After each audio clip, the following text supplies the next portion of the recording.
আমরা কাজিনরা সবাই একসাথে হলে রাতভর অনেক গল্প হয়, আড্ডা হয়। ইভেন রাত জেগে জেগে গল্প করতে করতে অনেক সময় ভোর হয়ে যায়। হ্যাঁ, মাঝে মাঝে একটু আঙ্কেল আন্টিদের কাছ থেকে, মুরব্বীদের কাছ থেকে বকাও শুনতে হয়, কিন্তু এটা আমরা হজম করিনি। সো হাই, আসসালামু আলাইকুম এভরিওয়ান। অনেক র্যান্ডম একটা ভিডিও নিয়ে চলে আসলাম তোমাদের কাছে। সেদিন আমি অনেক ন্যাচারাল ফেসে ছিলাম অ্যান্ড আমি যে আউটফিটটি ক্যারি করেছি এটি রাঙামাটি থেকে উপহার দিয়েছে তাঁতের তৈরি একটি ড্রেস। আমার গলায় পরা কাঠগোলাপ মালাটা আমি দোয়েল চত্বর থেকে কিনেছিলাম।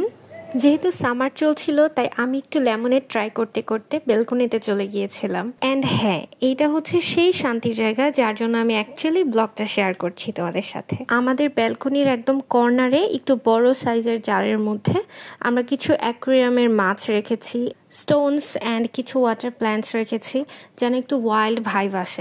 তবে হ্যাঁ, এর মাঝখানে তোমাদের অনেকেরই মনে কোয়েশ্চেন জাগতে পারে যে আমি এখানে কোনো অক্সিজেন ইউজ করিনি কেন, বা এখানে কোনো অক্সিজেনের কোনো তার দেখতে পাচ্ছ না কেন। আসলে এরকম অক্সিজেন পাম্প ইউজ না করার কারণ হচ্ছে যখন আমরা খোলা জারের মধ্যে ফিশগুলো টেক কেয়ার করছি, তো আলাদা করে আমাদের কোনো পাম্প ইউজ করতে হবে না, ওরা ন্যাচারালি বেড়ে উঠবে। তোমরা চাইলে অনেক সুন্দর সুন্দর আইডিয়াস আমার সাথে শেয়ার করতে পারো অ্যান্ড ব্যালকনি ডেকোরেশনের পিক্সগুলো আপলোড করতে পারো আমার কমেন্টসে।